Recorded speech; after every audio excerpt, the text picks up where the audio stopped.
Welcome to Scone Bake and Beyond. Hi, I'm Kathy, and I enjoy making scones, muffins, cookies, and all sorts of delicious baked goodies.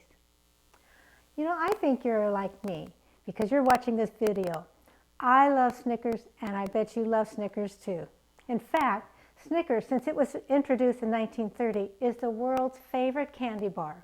So today, I'm sharing with you my recipe for Snickers Macarons. These decadent macarons have a yummy chocolate macaron shell and a yummy chocolate ganache filling, and then I added some caramel sauce and a really yummy peanut butter nougat. So if you love Snickers, which I think you do, you'll love Snickers macarons. So let's bake.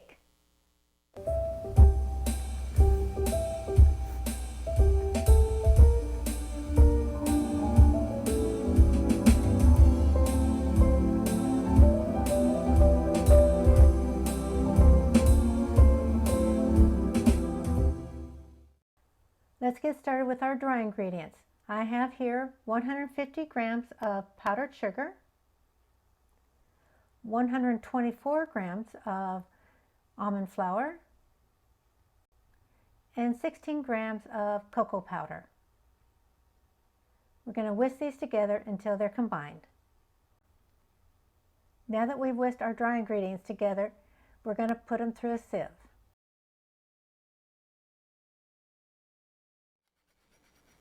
There. You might have a few little bits left that aren't making it through the sieve. That's okay. We'll just discard those. And here's our dry ingredients. We're going to set this aside. So now it's time to make the meringue. And when making a meringue, you want to make sure you use a stainless steel bowl, a glass bowl, or a copper bowl. Don't use a plastic bowl because the meringue will never set up properly. So let's get started. I have here 100 grams of egg whites, and it's about 3 large eggs. And when you measure your eggs, and if it doesn't come up quite to 100 grams, it's okay to add a little bit of room temperature water. So I have here 100 grams of egg whites. We're going to put this on medium speed until it starts getting frothy.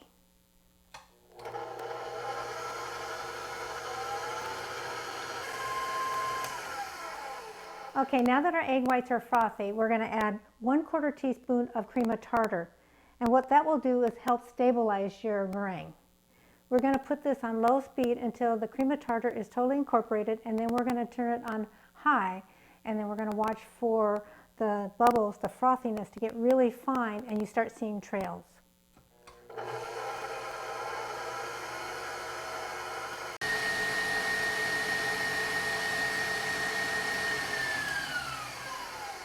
Now that the bubbles are really fine and I'm starting to see what's called trails, it's time to add 66 grams of castor sugar, and we add this very slowly.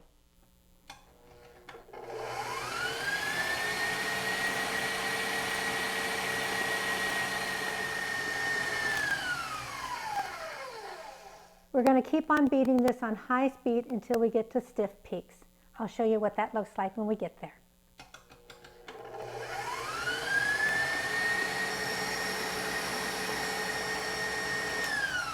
Okay, let's see if we have stiff peaks now. So we'll take our bowl out, take out our whisk attachment.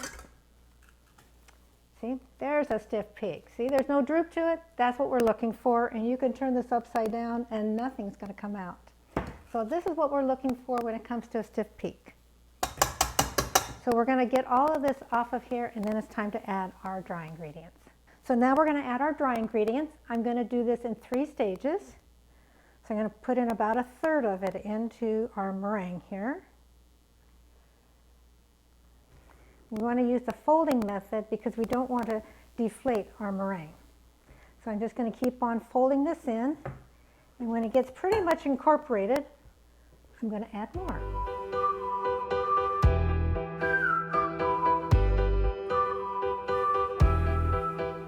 So we have the figure 8. So we're there now. So I have here a 16-inch piping bag, and I hold it back. And what I'm going to do is I'm going to crimp up this tip up when I put it into my glass here. And that keeps the macaron batter from just flowing right through the tip, because it will just flow right on through the tip as I pour it into the bag. So I'm going to pour this into the bag.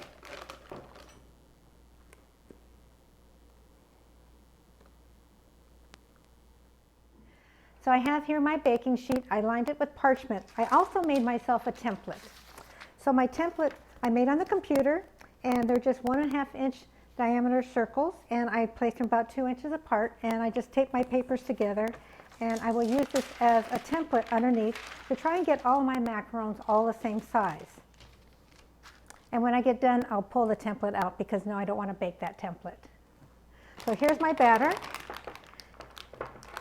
I'm going to start getting it down to the tip, and it will still start coming out, so we'll get started on piping. And what you want to do is you want to squeeze till it gets to your template, and then give it a little twist. Squeeze, a little twist.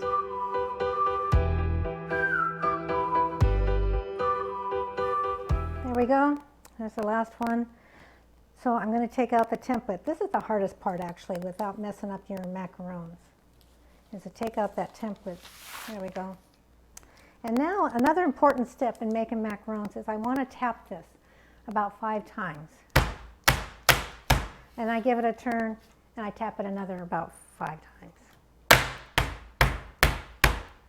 And if you see any bubbles, you just take a little toothpick and you pop the bubbles, because you don't want any big bubbles, because they'll make holes in your macarons that you don't want.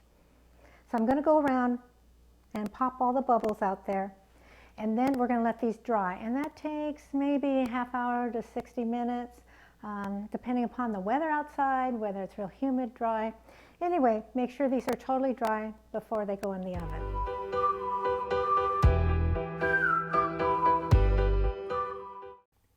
While our macarons are drying, it's time to get started on the fillings. We're going to start with the caramel sauce because it takes the longest to cool down. I have here a medium pot, and to that I'm going to add 1/4 cup of water. I'm going to turn the heat onto medium-low, and to that I'm going to add 1 cup of sugar. I'm going to heat the mixture on medium-low heat and stirring it gently until the sugar is totally dissolved. Once the sugar is dissolved, I'm going to stop stirring it. I'm going to turn up the heat to medium-high and bring it to a boil. I'm not going to stir it all while it's boiling. I'm going to let the mixture continue to boil until it gets to a deep amber color. It's important that you don't stir the mixture while it's boiling, otherwise the sugar will crystallize. Okay, now that we've reached that deep amber color, it's time to take it off the heat and add 1/2 cup of cream. Once we've added the cream, we can whisk vigorously until the mixture becomes nice and smooth. Once the bubbles subside, we can add 2 tablespoons of room temperature butter. Keep on whisking until the mixture is totally smooth. Now that my mixture is totally smooth, I'm going to pour it into this mug. I'm going to pour it through a sieve in case there's any sugar crystals, just to be sure to remove them, because I don't want sugar crystals in my caramel sauce. We're going to set it aside and let it cool down. Now we're going to make that yummy peanut butter nougat.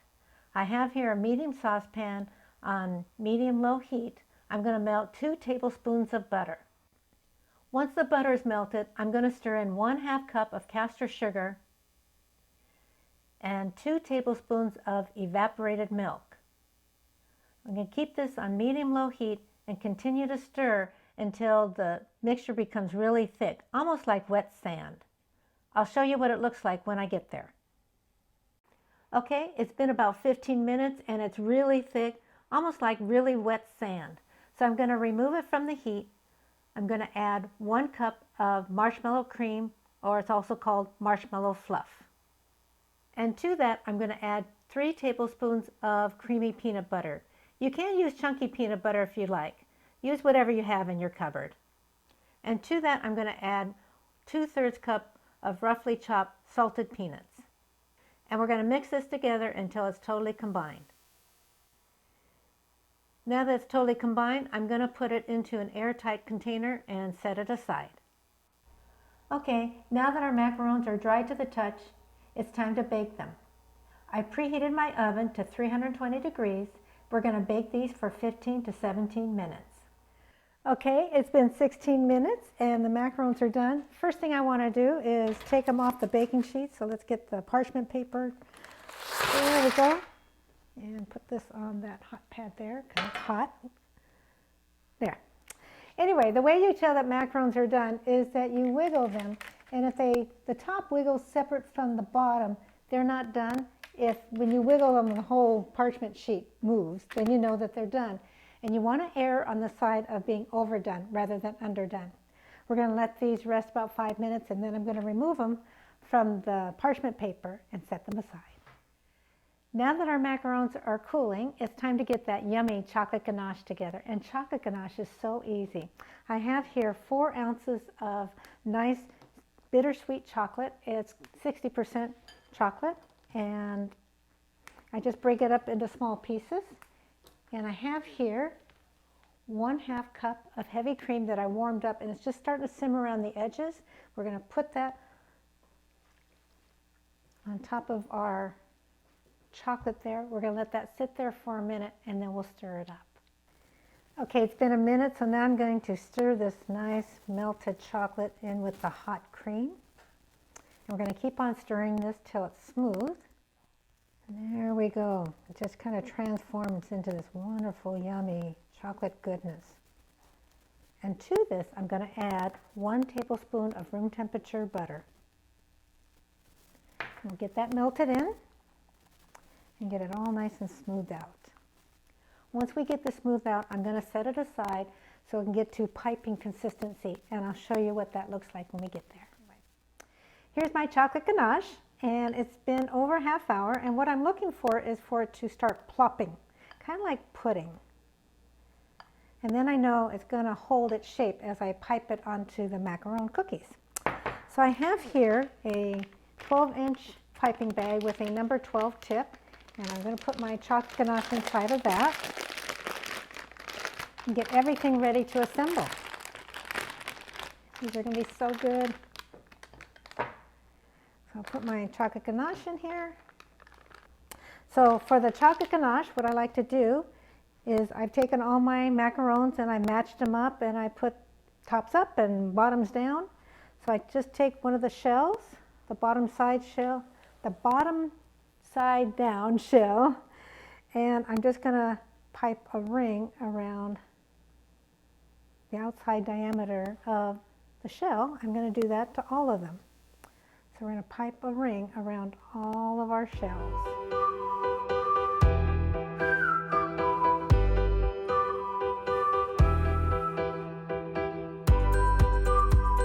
There we go. Now if you don't think you have enough chocolate on there, go ahead and put a second row on there. That's fine. So I have my caramel sauce in my squeeze bottle, and I'm just going to put about a 1/2 teaspoon, just a little bit right in the middle here.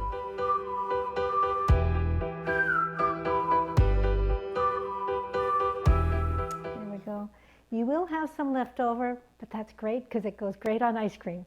So I'll just set that aside. We will have that on our ice cream later. So now I have that yummy peanut butter nougat. So we're going to take about a 1/2 teaspoon and give each one a little plop of the nougat. So about a 1/2 teaspoon in each one.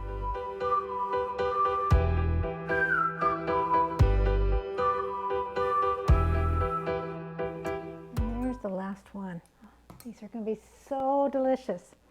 So now we just put the top on top of the bottom and just kind of let that chocolate ganache kind of ooze out to the edges there.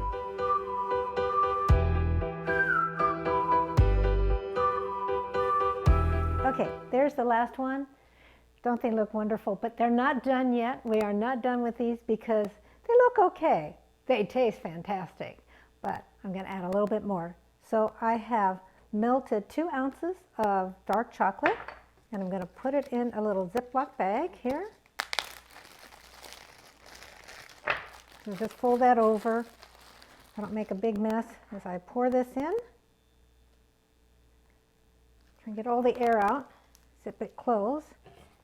Now the corner that does not have the chocolate on it, I'm going to cut a very tiny hole, about 1/8 of an inch, just about as tiny as I can make it. There we go. Sometimes I make it too tiny, sometimes I don't make it tiny enough, but we'll try that. And all I want to do is give this a nice little drizzle right on top.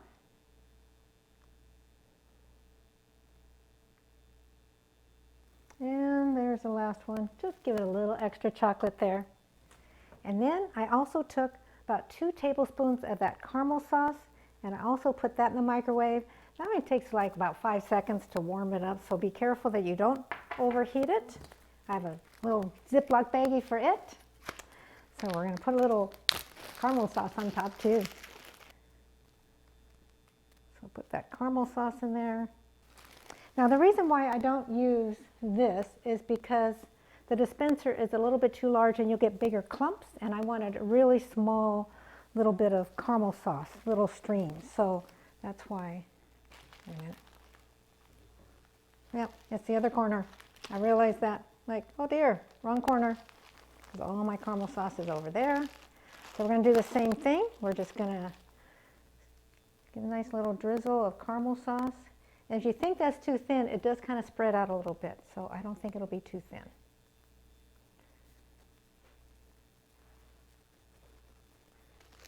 Now they really look good, but just to let people know there is peanuts inside, I just give a little sprinkle of peanuts on top. So we're just going to take, this is about 1/4 cup of finely chopped peanuts, and they are salted peanuts. So we're just going to kind of divvy those up. Now I will tell you, we do have leftovers. We have some peanuts left over, we have some caramel sauce left over, and we still have some of that nougat. Well, you can take some chocolate ice cream, put some nougat on top, just kind of take little pieces and crumble it on top, put some of the caramel sauce, put some chocolate sauce on it, put some nuts on it, and you have yourself a Snickers sundae. Wouldn't that be great? It will be great. We're going to have one later. Anyway, we need to put these in the refrigerator for 24 hours so all the flavors kind of meld together and meld into that macaron shell. But we're not going to wait because I need to try one, right? I need to let you know how these taste. I already know, but so let's see how this is.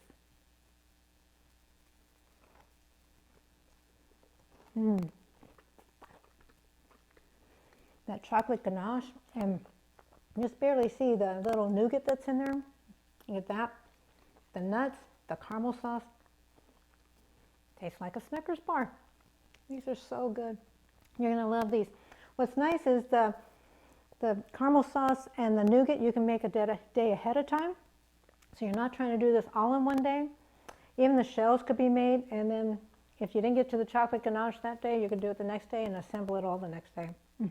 These are so good. For the complete recipe, please go to my website, sconebaking.com, and there is a link below. If you like this video, please give it a thumbs up, and please subscribe for future videos. I hope this recipe inspires you to bake. Thank you for watching.